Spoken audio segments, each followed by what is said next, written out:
بسم الله الرحمن الرحیم. السلام علیکم ورحمة الله وبرکاته. راځو نن 12مه وحده یوم درس 273 نمبر صفحه التدريب الثالث دریم تمرین. أجب عن الأسئلة مستعينا بالصور. نو سوالونه یې کړي دي او هر سوال سره د جواب په انداز کې یو عکس لګولی، نو د هغه عکس سره عکس نه مرسته اخیستل کې به موږ او تاسې جواب ورکوو. ما هوايتک؟ ستا هوايه څه ده؟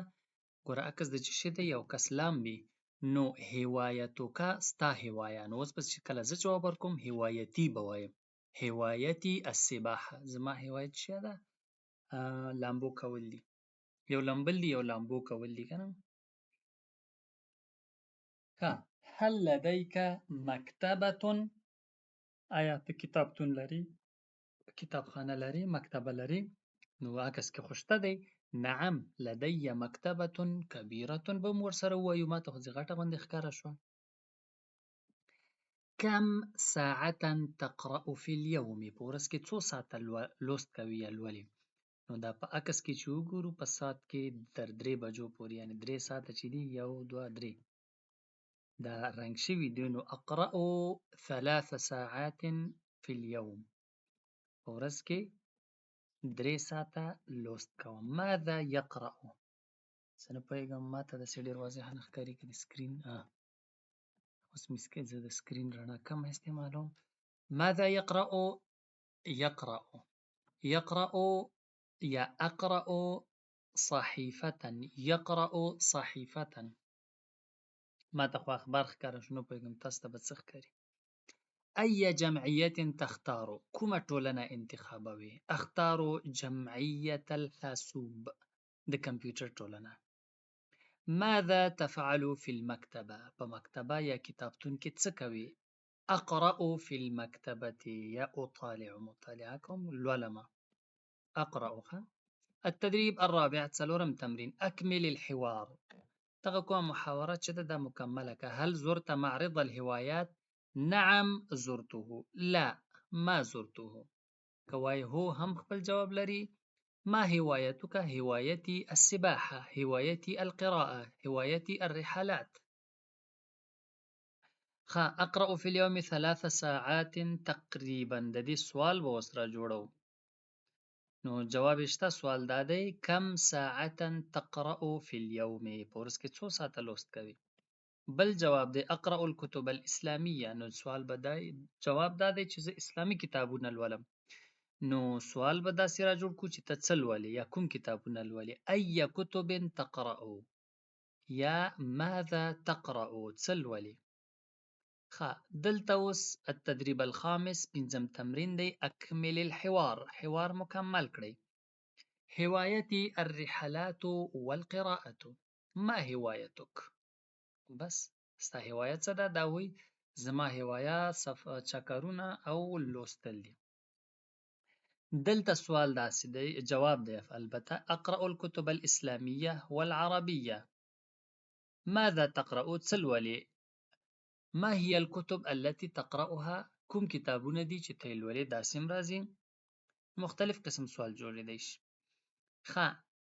بل سوال جواب داسې دی چې نعم لدي مکتبة کبیرة. هو زه یوه ډېره غټه کتابخانه یا کتابتون لرم. سوال یې داسې دی هل لديک مکتبة؟ آیا ته کتابخانه لري؟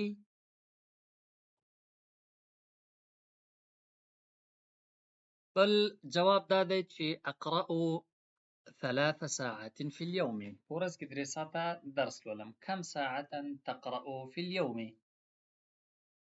زه په دې پوه نه شوم دواړو طرف ته تقریبا یو شی دی، خو الله اعلم. هلته هم اکمل الحوار، دلته هم دا جواب، دلته هم دی دا جواب، دلته هم دی.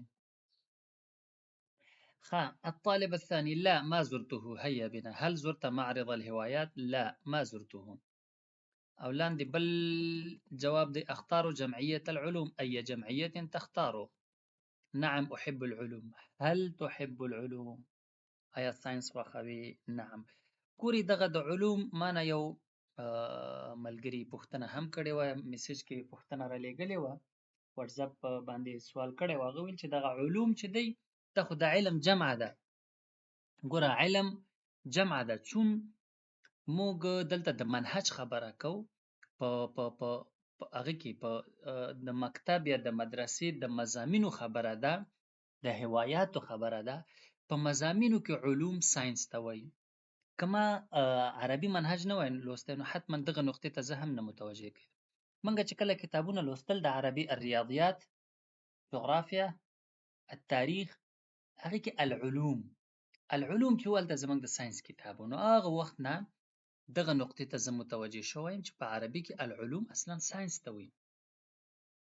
بیا نورو ته هم وایي، داسې نه دی چې صرف همدې ته وایي، خو موږ به هغه قیاس کوو، هغه ځای ته به ګورو چې فی الحال اوس د منهج د کتابونو موضوع روانه ده، نو دلته علوم موږ ساینس ته وایو. ښه، راځو بلې صفحې ته، 204 نمبر صفحې ته. التدریب السادس، شپږم تمرین. تبادل وصف الصور مع زميلك. لاندې عکسونه دي، د دې په هکله تاسو یو څه ووایئ. کولی شو دې ته ووایو چې تعبیر، تاسې د دې په هکله یو څه ووایئ. زه نه پوهېږم چې دا دواړه مشران او څه کوي دلته، خو دومره پوهېږم چې دغه دواړه مثلا که زه وایم چې دا دواړه فوټبال کوي، یلعبان کرة القدم، دواړه یا یلعب کرة القدم، نو یلعبو چې د یو کس لپاره وي، یلعبان د دوه کسو، دا هم نه پوهېږم چې څه دی، دا هم نه پوهېږم چې څه کوي، چېرته په دښته کې قرار ناست دي. زموږ د درس داسې بالکل دې ته ویلی شو چې مثلا دې ته یو سوال را جوړوم، ما هوايتک هوايتي الرحلات، هوايتي السفر، نو دغه شان دغه ته دې ته هم رښتیا ویلی شو چې هوايتي کرة القدم.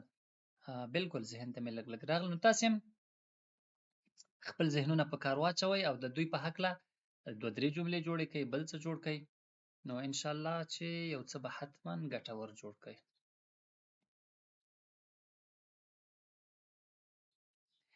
اجب عن الاسئله التاليه، لاندې سوالونو جوابونه پیدا کړئ. ما هوايتک، ستا هوايت څه ده؟ هوايتي الرياضه. هل تقرأ الصحف؟ نعم اقرأ الصحف. ما رأيك في الرحلات؟ ستا نظر څه دی په چکرونو کې؟ اوس دلته چې دی لږ تفصیلي جواب به ووایي، او دا جواب به زه نه وایم، دا به تاسې وایئ. که زه ووایم ما رأيك في الرحلات، انا احب الرحلات، الرحلات تسعد الروح، روح خوشحاله کوي. هل لديك مكتبة؟ نعم لدي مكتبة كبيرة. آیا ته کتابخانه لرې؟ کتابتون، هو. هل تحب السباحة؟ آیا لامبو دې خوښیږي؟ نعم احب السباحة. ماذا تفعل في المكتبة؟ په کتابخانه یا کتابتون کې څه کوي؟ كم ساعة تقرأ في اليوم؟ أقرأ في المكتبة. كم ساعة تقرأ في اليوم؟ په ورځ کې څو ساعته لولې؟ أقرأ 4 ساعات في اليوم. تقریبا ورسره ویلی شي. في أي جناح الكتب؟ کتابونه په کومه څانګه کې دي؟ ورته ویلی شي في جناح المطالعة، في جناح المكتبة، هر یو څانګه چې ورته وایي کولی شي. هل تهوى الحاسوب؟ یعنی آیا کمپیوټر دې خوښیږي؟ هغې ته دې شوق راځي؟ نعم. ماذا تقرأ؟ څه لولې؟ متى تقرأ القرآن؟ قرآن کریم څه لولې؟ في الفجر یا في الظهر یا بعد الصلاة؟ داسې ورته جوابونه جوړوی شي. زه یې تاسې ته معنا کوم او تاسې به یې جوابونه بیا خپله را جوړ کړئ. هل الكتب جميعها مفیدة؟ آیا کتابونه ټول ګټور دي؟ هل زرت معرض الكتاب؟ آیا د کتابونو د کوم څه ورته وایو، میله به ورته وایو د کتابونو، دا هم صحیح مناسب نه راځي، خو داسې یو ځای چې هلته ډېر کتابونه وړاندې کېږي، نندارتون چې ورته وایي. بالکل ډېر ښه لفظ ذهن ته راغی، د کتابونو ننداره یا نندارتون دې کتلی دی. ای جمعیت تختار؟ کومه ټولنه انتخابوي؟ ای الکتب تفضل؟ کوم کتابونه بهتر ګڼې؟ نو انتقال به شو. بس د نن لپاره هم دومره درس بس دی، نور به په راتلونکي درس کې ووایو. ونلتقي إن شاء الله في الدرس المقبل، وإلى اللقاء القادم. أستودعكم الله، والسلام عليكم ورحمة الله وبركاته.